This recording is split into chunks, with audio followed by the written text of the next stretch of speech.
మా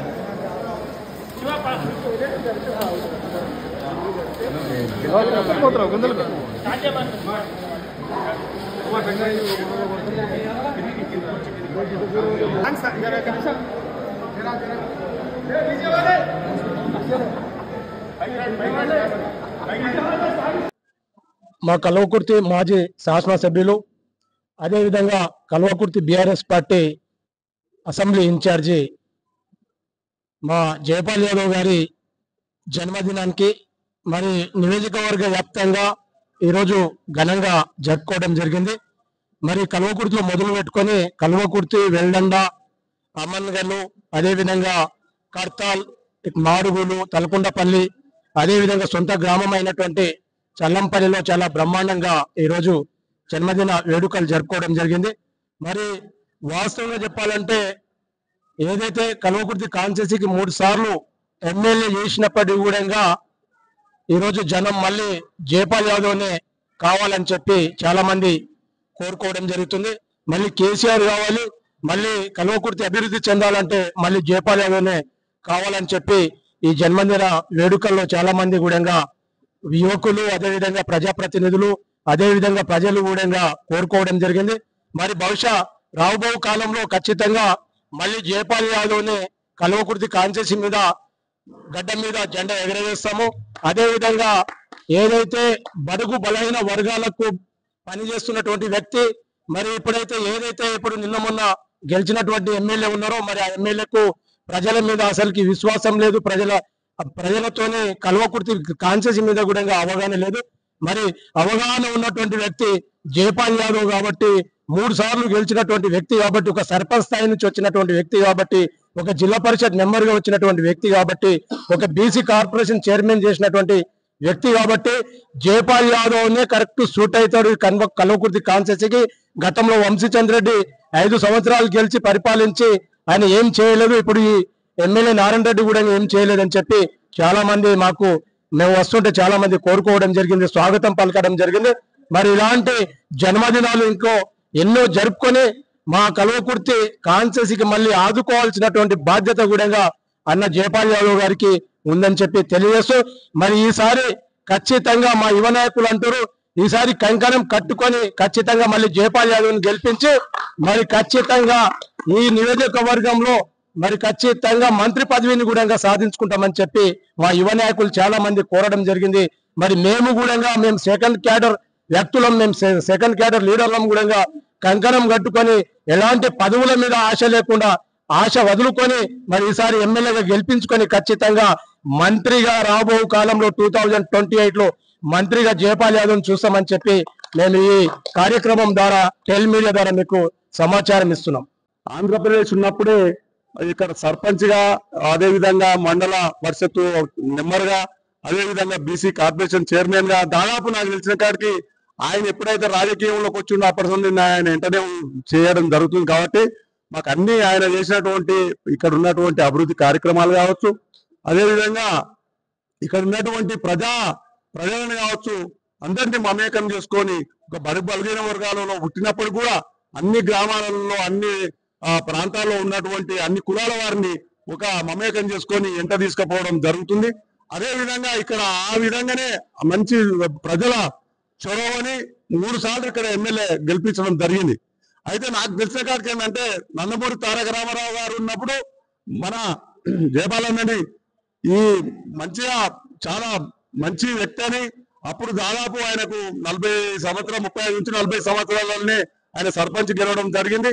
అప్పటి నుంచి నందమూరి తారక రామారావు గారు కావచ్చు, చంద్రబాబు నాయుడు గారు కావచ్చు, అదేవిధంగా మన రాజశేఖర రెడ్డి కావచ్చు, రోషయ్య గారు కావచ్చు, కిరణ్ కుమార్ రెడ్డి గారు కావచ్చు, అదేవిధంగా ఇప్పుడున్నటువంటి మన కేసీఆర్ గారు కావచ్చు, వీరి అందరి ముఖ్యమంత్రుల కింద పని చేసుకుంటూ చాలా అనుభవంతో పనిచేసినటువంటి వ్యక్తి మనకు ఇటువంటి వ్యక్తి మళ్ళా ఈ కల్వకుర్తి గడ్డ మీద దొరకడని ఈ సందర్భంగా నేను తెలియజేస్తున్నాను. అదేవిధంగా మొన్న కొంచెం పొరపాట్ల జనము ఏదో ఆశపడి అన్నగారిని దూరం చేసుకున్నందుకు ఇప్పుడు చాలా మంది ప్రజలు ఆలోచన చేస్తున్నారు. ఈ ప్రాంతంలో ఉన్నటువంటి అభివృద్ధి కుంటుపట్టింది.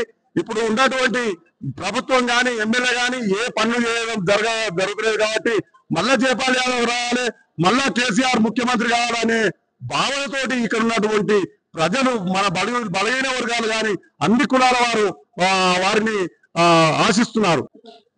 ఈరోజు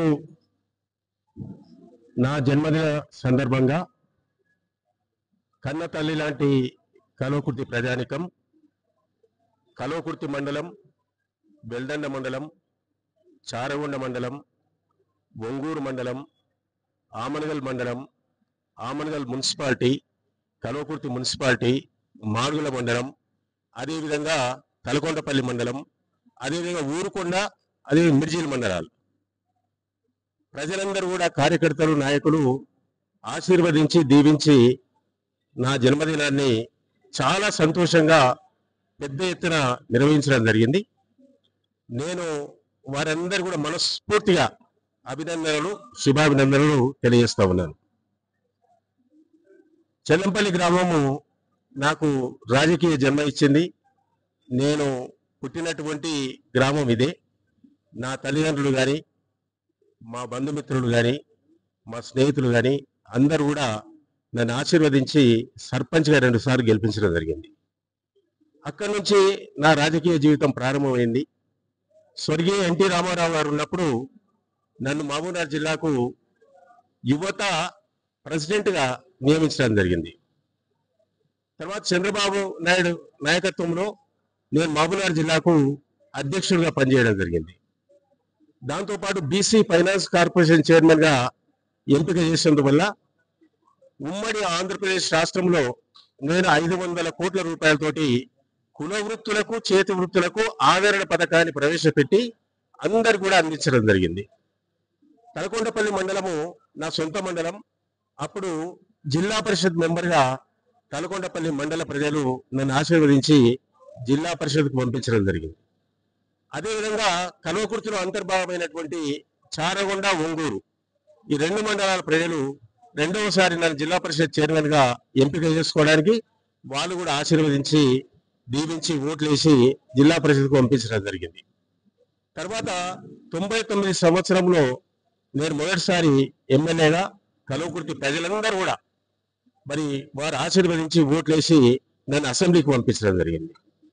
తర్వాత 2004 సంవత్సరంలో చంద్రబాబు నాయుడు హయాంలో నేను స్టేట్ అఫీషియల్ స్పోక్స్ పర్సన్గా, అధికార ప్రతినిధిగా ఎంపిక కాబడ్డా. ఆ విధంగా 2 సంవత్సరాలు ఆ అధికార ప్రతినిధిగా పనిచేయడం జరిగింది. తిరిగి ఎన్నికలు వచ్చినప్పుడు మళ్ళీ 2వసారి గెలవడం జరిగింది. మళ్ళీ ఎన్నికలు వచ్చినప్పుడు 3వసారి కూడా గెలవడం జరిగింది. కేసీఆర్ నాయకత్వంలో 2014 సంవత్సరంలో పోటీ చేస్తే అప్పుడు కొంత మరి నిర్లక్ష్యం వల్ల అనుకోండి, లేటుగా పార్టీలో చేరిన వల్ల కొన్ని ఓట్లతోటి ఓడిపోవడం జరిగింది. తిరిగి 2018-19లో భాగ్యం కల్పించారు. ఆ విధంగా కల్వకుర్తిని ఒక 5,000 కోట్ల రూపాయలతోటి అన్ని రంగాలు కూడా అభివృద్ధి చేయడం జరిగింది.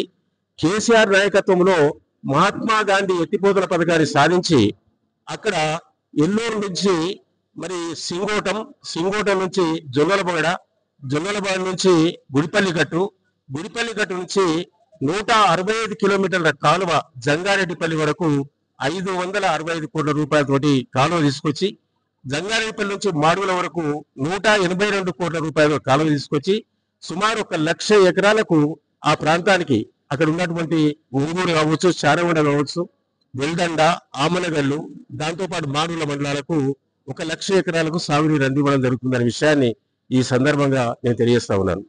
సరే, మొన్న ప్రజలు కొన్ని మాయమాటలకు మోసపోయి కాంగ్రెస్ ఇచ్చినటువంటి 6 గ్యారెంటీలకు మోసపోయి ఆ విధంగా కాంగ్రెస్ కు ఓట్లేసి కాంగ్రెస్ గెలిపించడం జరిగింది. అందువల్ల బీఆర్ఎస్ ప్రభుత్వం ఓడిపోయింది. అందులో నా ఓటమి కూడా జరిగింది. అయితే ఇప్పుడు ప్రజలందరూ కూడా మరి కాంగ్రెస్ ప్రభుత్వానికి బీఆర్ఎస్ ప్రభుత్వానికి ఉన్న తేడా ఏందని ప్రతి ఒక్కరు కూడా ఆలోచిస్తున్నారు. కేసీఆర్ నాయకత్వంలో 10 సంవత్సరాలు ప్రజలు ఏ విధంగా అన్ని కుటుంబాలు బాగుపడ్డాయి, అందరికి సంక్షేమ అభివృద్ధి కార్యక్రమాలు అందినాయి. కాంగ్రెస్ వచ్చిన తర్వాత దొంగ మాటలతోటి, లంగ మాటలతోటి, మాయ మాటలతోటి, మోసం మాటలతోటి ప్రజలను ఏ విధంగా వంచారు, ఏ విధంగా మోసం చేశారు, ఏ విధంగా ఓట్లు వేసుకున్నారు, ఏ విధంగా గద్దెనెక్కారు, గద్దెనెక్కిన తర్వాత ప్రజలకు ఏ విధంగా వెన్నుపోటు ఊరుస్తున్న విషయంలో ఇలా ప్రజలు మొత్తం కూడా అర్థం చేసుకున్నారు. కాబట్టి మళ్ళీ కేసీఆర్ ముఖ్యమంత్రి కావాలి అని చెప్పి ప్రజలందరూ కూడా కోరుతా ఉన్నారు. కేసీఆర్ గారు ముఖ్యమంత్రి, మేము ఆటోమేటిక్గా ఎమ్మెల్యే అయిపోతాం. మళ్ళీ కల్వకుర్తి ప్రజలు తప్పకుండా ఆశీర్వదిస్తారు, దీవిస్తారు. ఆ నమ్మకం, ఆ విశ్వాసము నాకు సంపూర్ణంగా ఉంది. అయితే నేను ఒకటే ఈరోజు నా జన్మదిన సందర్భంగా, పుట్టినరోజు సందర్భంగా నేను కల్వకుర్తి ప్రజానికానికి కానీ లేకుంటే తెలంగాణ ప్రజలకు కానీ బీఆర్ఎస్ పార్టీ తరఫున, కేసీఆర్ గారి తరఫున ఒక్కటే నేను కల్వకుర్తి ప్రజల తరఫున, మా అందరి తరఫున హామీ ఇస్తా ఉన్నాను. రాజకీయం అంటే వ్యాపారం కాదు. రాజకీయం అంటే స్వచ్ఛందంగా సేవ చేయడం. రాజకీయం అంటే అట్టడుగున ఉన్నటువంటి అణగారిన కులాలను ఉన్నత కులాలతో సమానంగా అన్ని రంగాల్లో ముందుకు తీసుకురావడం. విద్యలో కానీ, ఉద్యోగంలో కానీ, ఆర్థికంగా కానీ, రాజకీయంగా కానీ, వ్యవసాయకంగా కానీ, పారిశ్రామికంగా కానీ, యువత ఉద్యోగాలు కానీ, ఆ విధంగా ప్రతి ఒక్కరు కూడా సుఖంగా, సంతోషంగా జీవించాలి. ఆ విధంగా ప్రభుత్వ పదాలు ప్రతి ఒక్కరు కూడా అందాలి.